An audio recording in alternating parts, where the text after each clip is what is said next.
Hi there. Welcome to Shrewd Wife Life. I'm Lillian, just Lillian. I'm not a counselor or a seminary graduate. I'm just a sister in Christ who happened to believe all the Christian teachings on marriage and tried to live them out. Instead of demonstrating Christ and His church, I ended up in a marriage filled with hidden abuse for almost 34 years. Over those years, I've learned some disturbing truths about how wolves in sheep's clothing hide in marriages and can even thrive inside Christian communities and churches. If your marriage is filled with high tension and unresolved conflict, it might be how God is showing you the truth. In today's video, I want to ask you if in your marriage, does it ever feel like the nicer you are, the worse your marriage gets? Like, it doesn't matter how agreeable and adaptable or quiet and gentle you try to be. He only seems to invest less in the relationship. Before we get started, I want to do a quick recap from part 1. I talked about how being too nice in marriage can actually keep you stuck, and how that niceness, when it's rooted in fear or people-pleasing, it can end up actually enabling bad behavior and even sin. We also challenge the idea that just because a wife is silent or compliant, that doesn't equal respect. And we talked about that when you suppress your feelings to avoid conflict, that isn't submission. We talked about how true femininity isn't about surviving in marriage by being small in any way, but rather it's about bringing your whole healed self in a conspicuous way. I'll put the link for part 1 in the description box. Now in part 2, I want to show you what happens when you start to walk in kindness instead of niceness. Specifically, I want to talk about 4 shifts that I experienced as I healed. I literally felt these shifts happen inside my heart as I moved away from people-pleasing towards standing in truth and stewardship. These changes are going to seem little, but they're not, because they're connected to your relationship with a real big God. Just like with your faith, it's not about the size of it, but the size of who your faith is in. Mark 11, verse 22. So we'll look at the shifts and how your husband could possibly respond or react. An Abraham type of husband is going to respond to you, and a Nabal type of man is going to react to the changes themselves. So these changes will reveal a lot about the kind of man he is and the health of your marriage. These weren't tasks or outcomes that I had set out to do on purpose, like a checklist of things to fix, because honestly, I didn't even know what needed fixing. These were just natural shifts that started to emerge the more I pressed into His kingdom first, Matthew 6, verse 22. What I mean by that is, the more I realigned my focus with God and my identity as being His daughter for my primary relationship, instead of focusing on the role as Dean's wife, the more God healed me. The more He showed me where and why it was needed and how He wanted to walk through it with me. So with each of these shifts, I'm going to talk about how I experienced it and the response that would be from an Abraham type husband versus the reaction you'll get from the Nabal type of man. I'm also going to include a verse from the Bible and some affirmations that flow out of that verse. I don't find anything wrong with affirmations as long as they agree with God and they affirm His truth, not the kind of wishful thinking that tries to manifest a better outcome by declaring what we want to be true. So I just want to take a second and clarify something about affirmations, because I know that that word means different things depending on your background. Like I said, I don't see anything wrong with affirmations as long as they're rooted in what God already says is true. I'm not talking about positive thinking or trying to manifest something by speaking it over and over or imagining it over and over.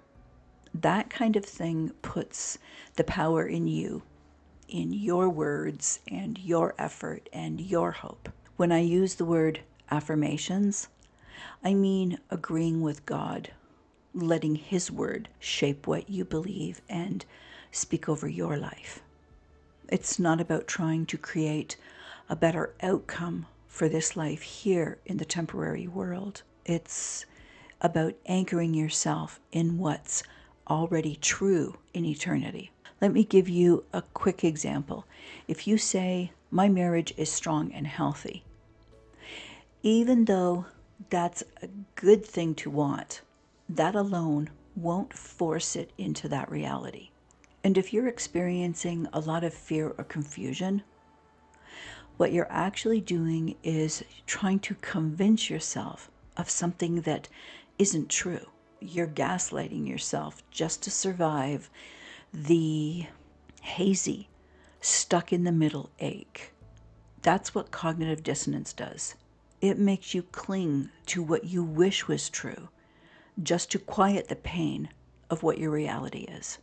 With all that in mind, let's take a closer look at what can begin to shift in you as a wife when you stop performing nicely and you start healing. The first shift that happens is that you stop over-explaining. When you start to feel safe in your own voice, you'll stop trying to manage how your husband perceives you. You won't need to offer any long explanations just in case he misunderstands what you mean. You won't even think about that anymore. This was hard for me to admit to myself, that after so many years, I still cared about the impression I made on him more than I cared about what God thought. Generally, the longer you're friends with someone, the more comfortable and safe you feel around them. It's not like that when you're married to a wolf. It gets worse as the years go by. So the impression doesn't matter anymore because your trust is becoming greater in the who that God created you to be, in the uniqueness of your personality and the integrity of your own heart. If you're married to an Abraham type, he'll probably feel unsettled at first. He won't be sure how to respond because there's going to be an absence of oversharing and the excessive justification that he's used to hearing. In its place, there's going to be a simplicity and a clarity that he's not used to, but it's going to invite his curiosity. And with time, this type of husband is going to lean into that empty space that used to be filled with all the words of over-explaining. Ultimately, he wants to be around you and to invest in you. It's just that up until now, there hasn't been a pathway for that to happen. A Nabal type of man is going to get agitated. He's going to interpret your clarity and simplicity like it's resistance to him. So your wholeness is going to get twisted into accusations like you're withholding and being disrespectful. Anytime you do anything different, he doesn't like that. Wholeness means you're stronger and less easily maneuvered. So that means he's going to have to work harder to manipulate you. The affirmations for this shift come from Matthew 5, verse 37. Let your yes be yes and your no be no. Remember, these affirmations are just a starting point. If any of them resonate with you, use them for sure, but don't be afraid to create your own. I've found that the best affirmations come out of where you're at personally, and they reflect what you're walking through. These ones reflect my own voice, and especially as someone with a more extroverted personality and a sanguine temperament. So my prayer for you is that you'd give yourself permission to explore what sounds more like you. Number one, I'm no longer going to explain myself to avoid being misunderstood. The clarity in my words honor God. Number two, I'm learning that authenticity doesn't have to come with explanations. Number three, my words don't need decorations to carry weight. The truth that God shows me is enough. The second shift that happens is that you'll start asking for what you need. When you lived from the perspective of niceness, what you ended up doing was neglecting your needs. But kindness puts you first. It's not selfish to ask, what do I need? It's stewardship. When you begin to see that your heart, your mind, your soul, and your body are actually your temple, where God actually lives, it reframes everything. God tells us to seek him first, Matthew 6, verse 33.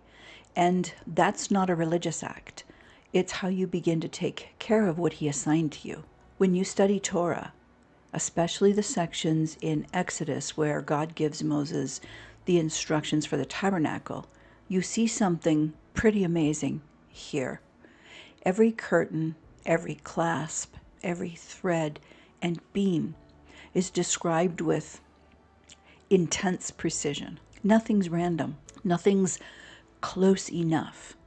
Why? Because it is the place where God would dwell. And sister, that's you now. Your body, your soul, your emotional wiring, your entire feminine design was crafted with that same level of precision and intention. The exact way your heart processes emotion, the monthly rhythm of your body, the hormones that affect how you perceive and respond, none of that is too much or inconvenient. It's temple level detail that matters to God. That's why in 1 Corinthians 6, verse 19, Paul says, don't you know that your body is the temple of the Ruach HaKodesh, who is in you, whom you have from God? So when you ask, what do I need? You're not being self-centered. You're learning to steward the sacred place where God chose to dwell. This is a shift that kind of throws us when it happens, especially for those of us who've spent years believing that having female needs was wrong.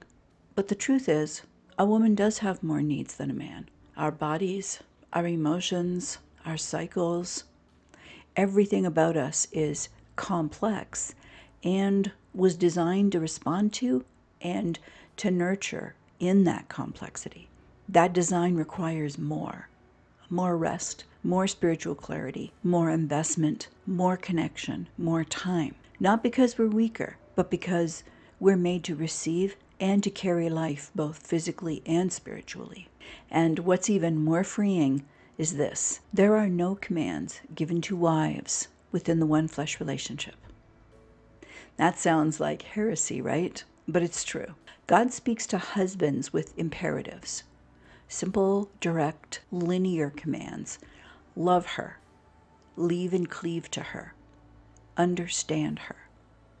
But when he speaks to his daughters, it's different. He doesn't use commands to us.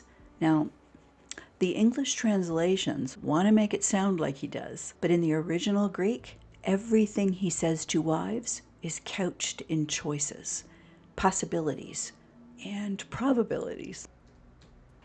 When you embody kindness, boldness will replace timidness.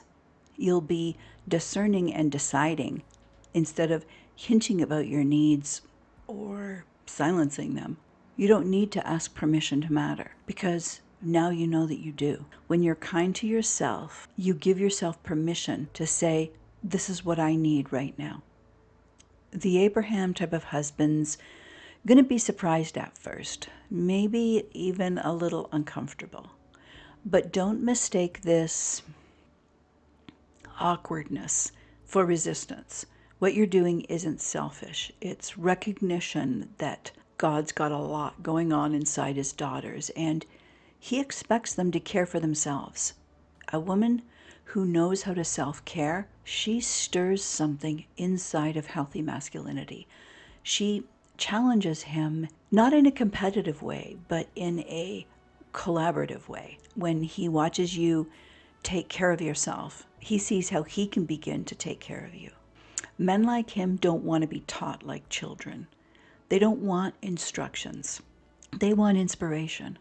And when he sees you taking care of your own needs, and that you're not complaining and not hinting, but simply living out the truth of who you are and what you need, it opens a door for him. He starts to realize, I can do that too. He's not going to fully understand all of your emotional and physical and spiritual rhythms, but when you live in this transparent way, it gives him a way in. When you stop hiding your needs and you start honoring them, he'll see this as an opportunity to serve, to invest, and to become the hero that God designed his masculinity to be. But the Nabal type of husband, he won't be inspired by this shift. He's going to feel threatened by it. When a man's got healthy masculinity, he sees a healed woman as a challenge that calls him to rise to something and to lean into it and grow from it. But when masculinity is toxic, it sees that same healing as competition. He's going to twist most of what you're learning and doing so that it's actually going to sound like rebellion or look like rebellion. He'll insinuate that you're being self-centered, selfish, and not respecting him.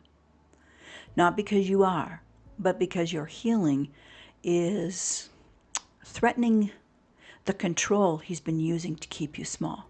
He'll withhold any affirmation of the healing and growth that you know that you're experiencing. And he'll do that by weaponizing shame.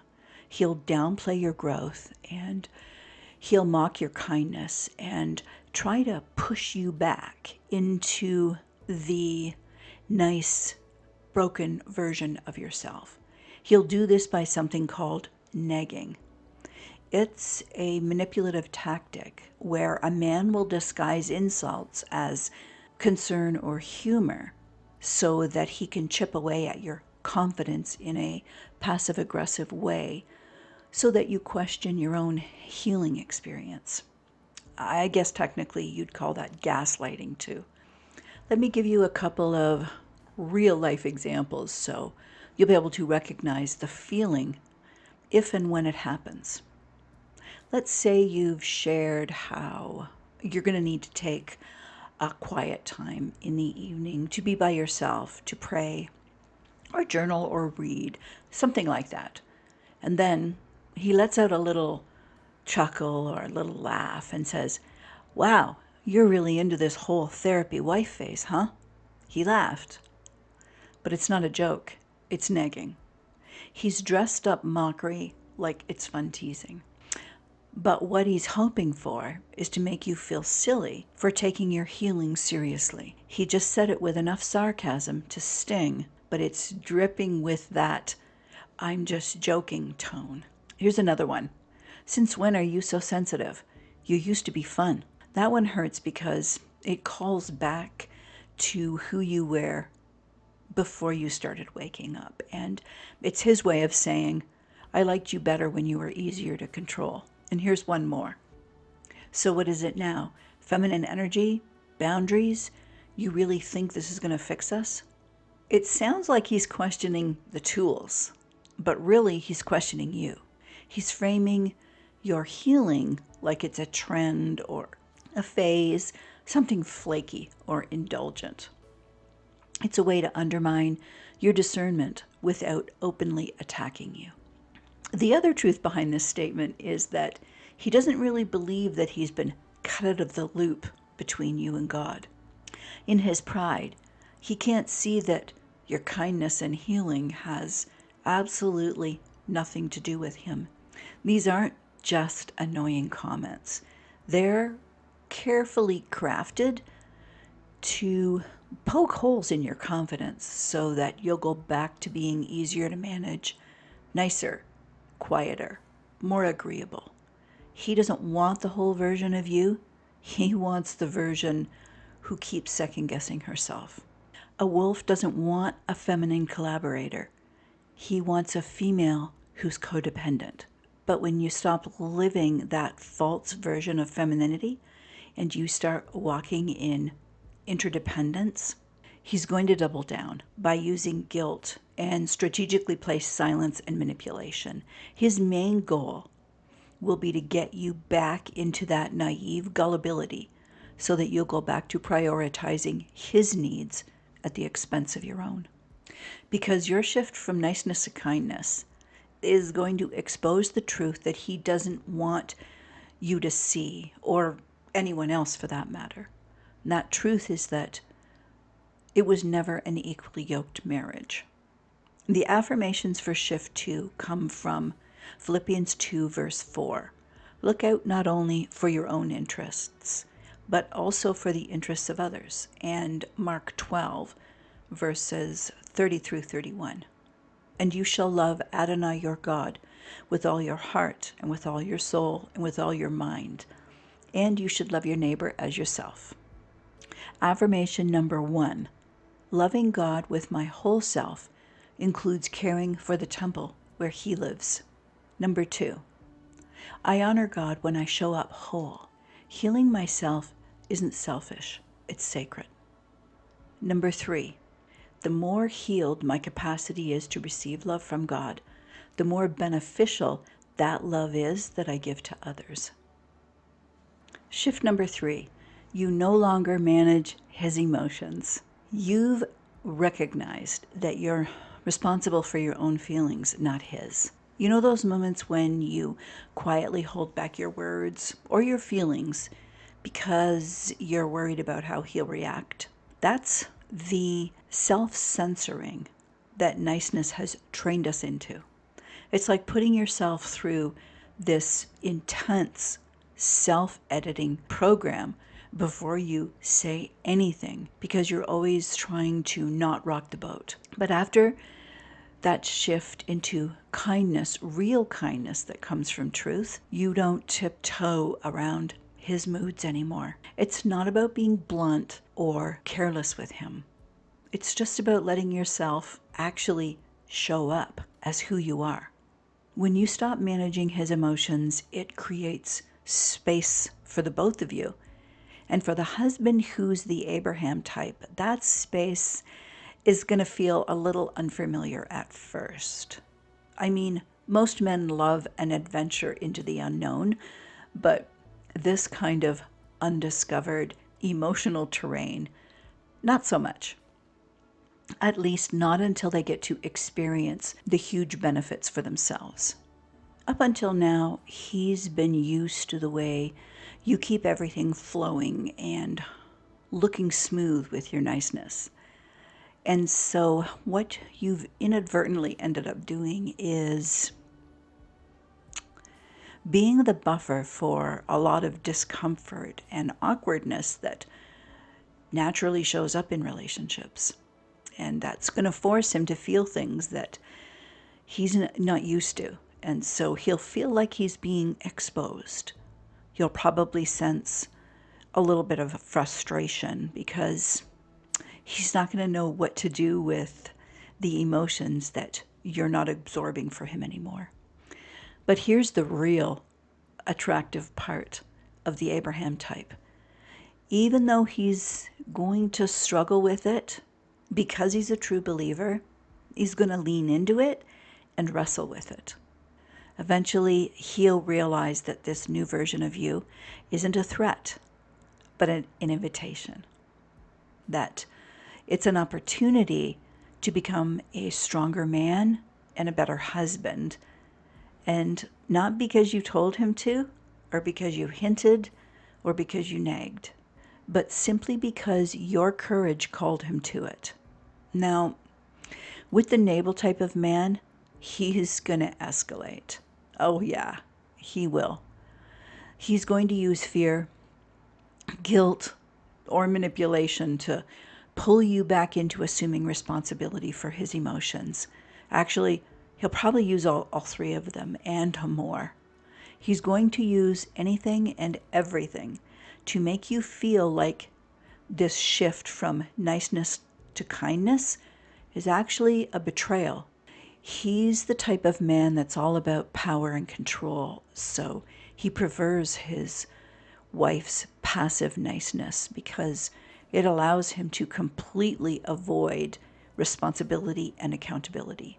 He's comfortable, even happy, as long as she's sacrificing herself to cater to his needs and collapsing in on herself to serve him instead of taking care of herself. He doesn't care that the niceness was destroying her. And rather than seeing that shift into kindness as an opportunity for his growth, he'll interpret it as a challenge to his authority and control. A wolf is going to pull out all the stops to retaliate so that he can push you back into that nice role that served all his interests.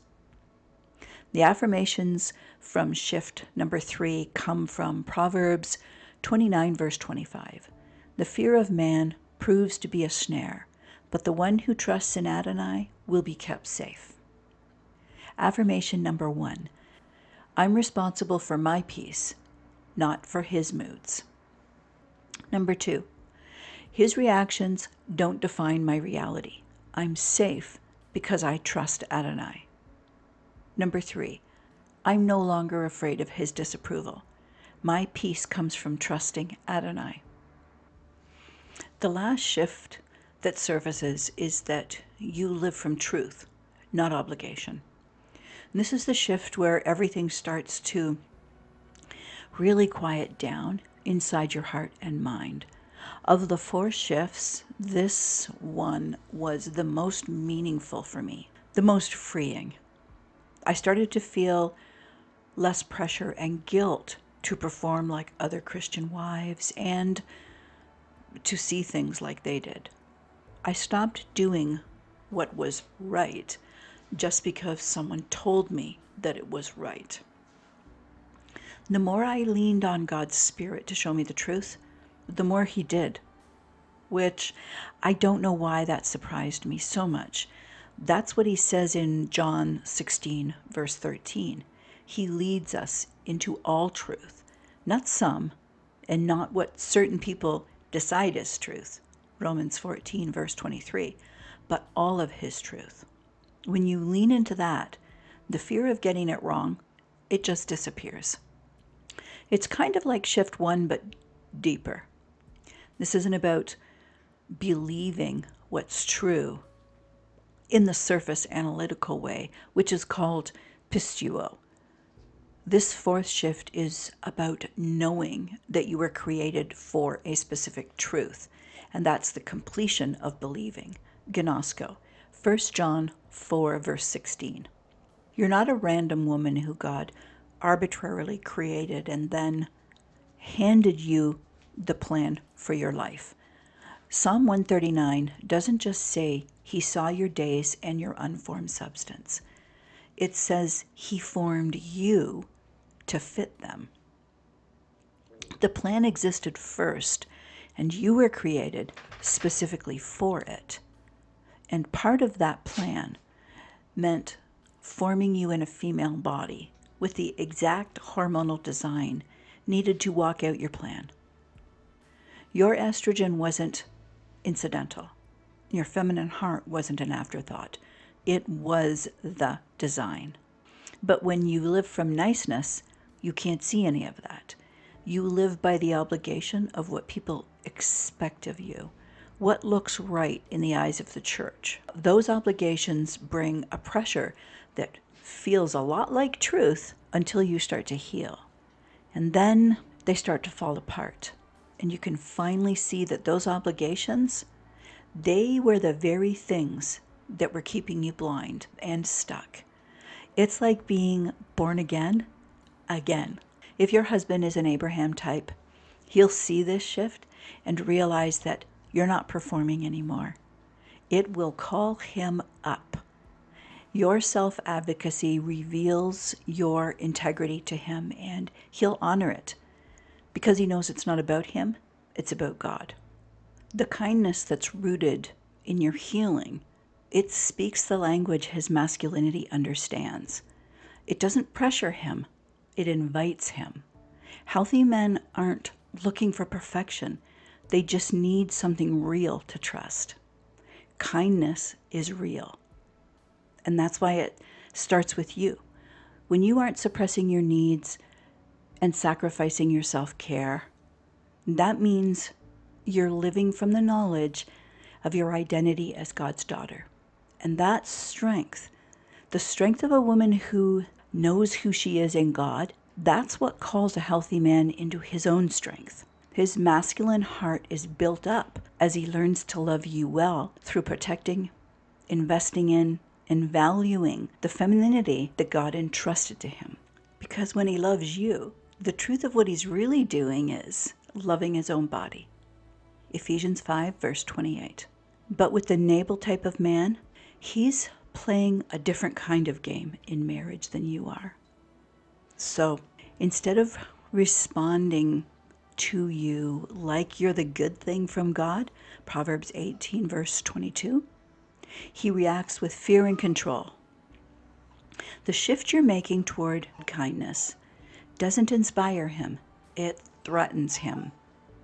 Where a healthy man sees your self-stewardship as strength, a Nabal type sees it as rebellion that needs to be shut down.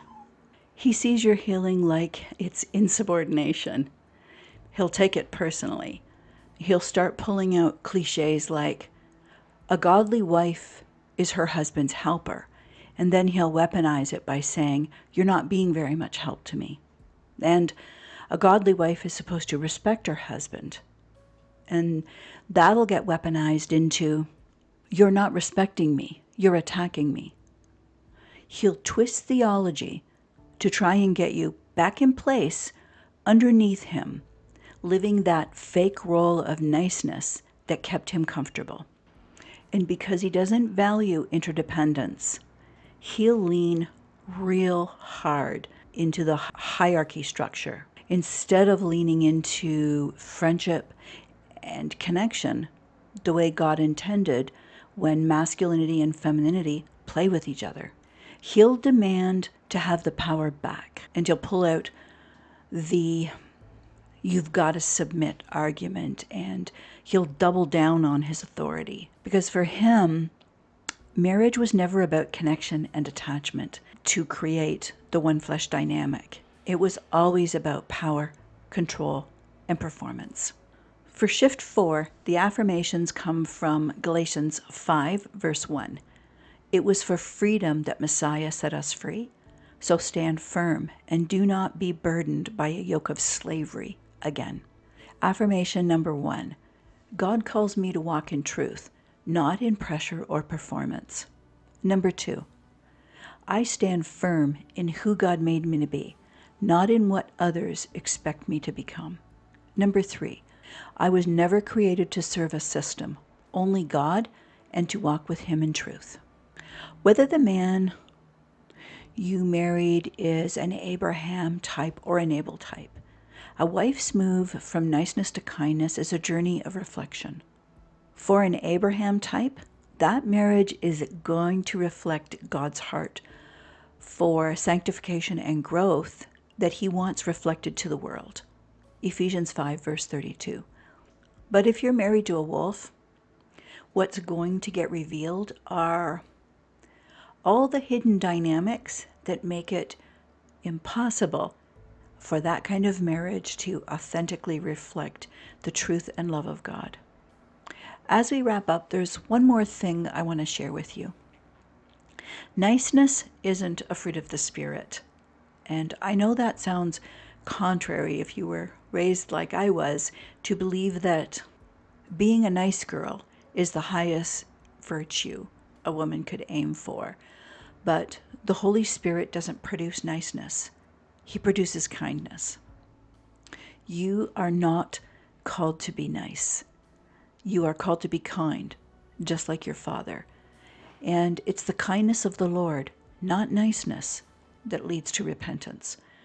Thank you for watching until the end. If you found value in this content, share the part that resonated with you in the comments. Every comment, every like, and every share helps get this message out to more women who are ready to heal their feminine heart. Bye for now, and I'll see you in the next one.